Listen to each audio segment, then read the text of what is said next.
Le lendemain matin, le duc de Vicence vint me prier de la part de l'empereur d'écrire à l'impératrice Marie-Louise pour lui donner des détails exacts sur son retour, sur le cueil qu'il avait reçu et sur le bonheur qu'il aurait de la revoir. M'empressai de remplir les intentions de l'empereur. Je m'abusais tellement sur les dispositions des étrangers à l'égard de la France que j'ordonnais au courrier de se rendre directement à Vienne pour porter ma lettre à l'impératrice, ne doutant pas qu'il ne rencontrât mon frère déjà en route. Je fus bien trompé. Mes lettres furent prises, commentées, on y vit de la diplomatie et des insinuations dangereuses dont mon frère pensa être la victime, puisqu'on voulut l'enfermer dans une citadelle de l'Autriche. Il ne conserva sa liberté que sur l'intervention de l'empereur de Russie et du roi de Bavière, sur la parole qu'il fut forcé de donner de rester neutre. Quand l'empereur m'annonça quelque temps après la nouvelle que mon courrier avait été pris, j'en parus si étonné qu'il me dit « Qu'avez-vous donc mis dans votre lettre ?» « Ce qui s'est passé, sire, lui répondis-je, mais cela m'est d'autant plus désagréable que j'y parlais des affaires de famille. J'avoue que je suis encore assez enfant pour ne pas croire qu'on puisse ouvrir une lettre adressée à nous autres. » L'empereur s'est mis à rire. Les jours du départ de mon courrier l'envoyé de Russie, M. Boutiagrigne vint prendre mes commissions. Il avait craint, au moment, ainsi que tous les ministres étrangers, d'être tenus prisonniers en France. Le roi leur avait fait dire qu'il resterait. Il était parti avec une telle précipitation que qu'un d'eux n'en avait été prévenu. L'empereur lui fit délivrer à tous des passeports. Le duc de Vicence avait donné à M. Boutiagrigne le traité trouvé dans les papiers de Louis XVIII et qui concernait une coalition entre l'Angleterre, la France et l'Autriche contre la Russie et la Prusse. M. Boutiagrigne me dit qu'il doutait beaucoup que son souverain voulut jamais reconnaître l'empereur Napoléon parce qu'on ne pouvait plus avoir confiance en ses promesses. Je lui parlais alors de son arrivée si inattendue. Il savait fort bien être le résultat d'aucune intrigue. Vous avez été témoin, lui dis-je, de l'enthousiasme du peuple. Le vœu de la nation se manifeste assez. Si l'empereur Napoléon voulait la guerre, il perdrait bientôt la mieux des Français, puisque c'est la paix que chacun désire. Il a trop d'esprit et de grandeur pour ne pas condescendre à l'opinion prononcée d'une grande nation. La guerre nous viendrait donc seule. L'empereur de Russie, il me serait pénible de penser qu'une chose aussi malheureuse nous arrive par lui. Il partit pour Vienne. Je lui ai donné pour l'empereur de Russie une lettre qui ne contenait que l'expression de mes vœux pour la paix. L'empereur travaillait continuellement. Il s'occupait une partie de la matinée à passer en revue les troupes qui arrivaient de toutes les parties de la France. Il dînait seul à 9 heures. Mais de temps en temps, depuis son retour, il avait pris l'habitude d'engager quelques personnes. Tous les généraux et leurs femmes itinérant successivement. Je venais à 9h30 et j'entrais quoi qu'on fût à table.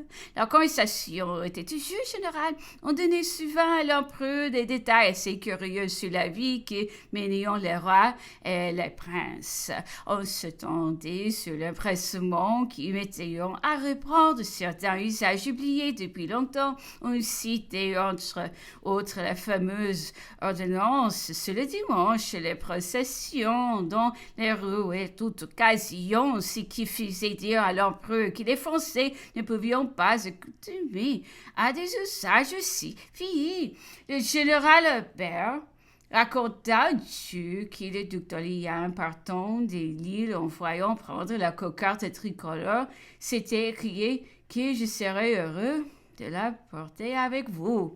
Ah, si celui-là, était roi, reprit l'empereur Napoléon, je ne serais peut-être pas parvenus car eux sans doute étaient plus habiles. Une autre fois qui venait d'ouvrir une lettre de la duchesse d'Angoulême adressée au roi qui croyait encore à Paris et dans laquelle elle lui donnait des conseils et rendait compte de ses efforts pour lui conserver la vie de Bordeaux. Il dit « C'est le seul homme de la famille. » Il s'étonnait qu'une femme aussi intéressante par ses malheurs aussi peut réussir à se concilier le cœur des Français. On lui répondit qu'elle était vindicative.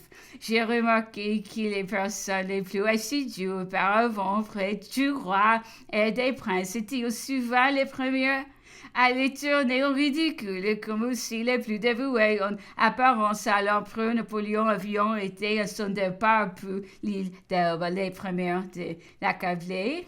Les noms les plus odieux. Aussi cette triste expérience du monde que j'apprenais à connaître d'une manière si désavantageuse m'attristait et me faisait regretter ma solitude. Le spectacle qui présentait la queue à cette époque était fort curieux et donnait la mesure de la confiance que les souverains doivent accorder aux protestations.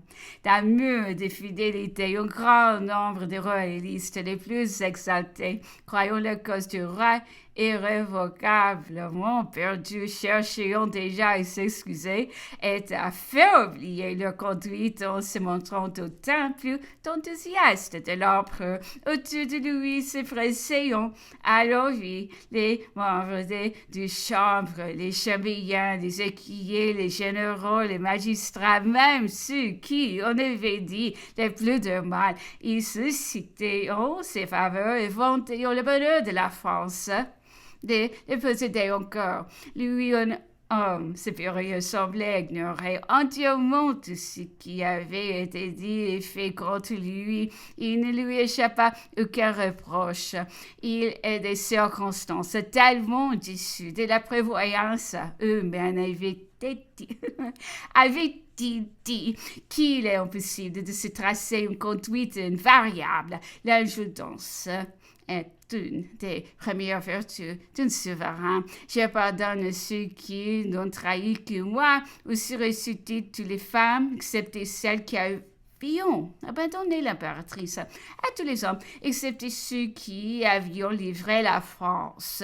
La seule faute est que les libéraux lui reprocheront alors ce fut de placer ces délires sur une liste de prescriptions et d'ordonner que les séquestres furent mis sur le bien. Il prit aussi contre la maison militaire du roi des mesures trop sévères qui, quoique restées sans effet, firent naître les chiens d'un parti contraire.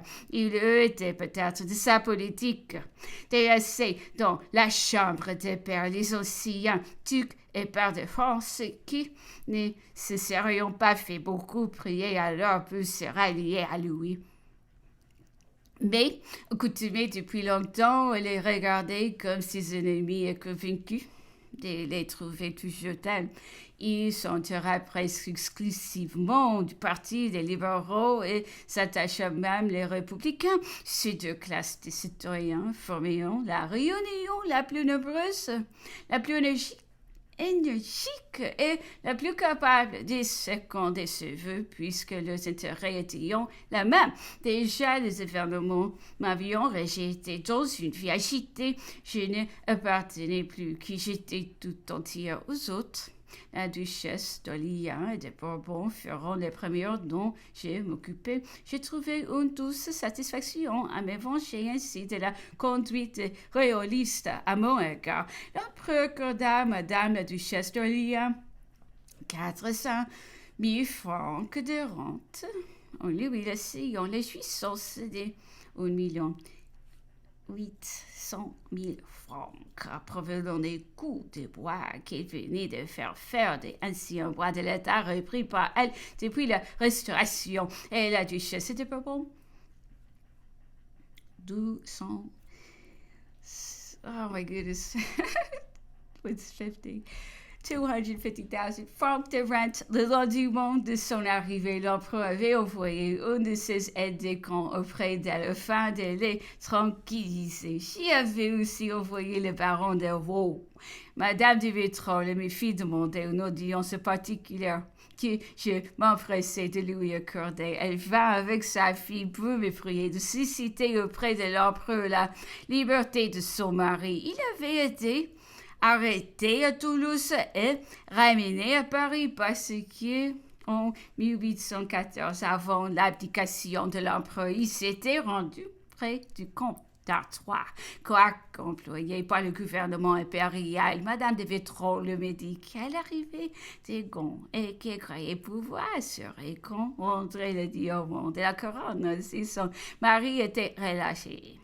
Je lui répondis que sensible aux procédés du roi, je serais heureuse de pouvoir être utile à tous ceux qui lui étaient attachés et qui avaient besoin d'appui. Et je lui promis de faire la démarche qu'elle désirait. En effet, le soir même, j'en parlais à l'empereur qui me reçut fort mal. Elle me dit assez sèchement: « Qu'as-tu demandé? De ne pas être fusillé? » Loin d'effrayer Madame Vitrolles par cette réponse, je me bornais à lui dire que l'empereur n'était pas encore favorable disposé, qu'il fallait suspendre toute démarche et que je promettais de l'entretenir quand j'aurais l'assurance de réussir. Elle me fit remarquer que son mari avait été chargé de la rédaction du Moniteur et que je mets un mot qui vint de là n'avait pu me blesser. Et je recommandais son mari au ministre de la police afin qu'il fût mieux traité.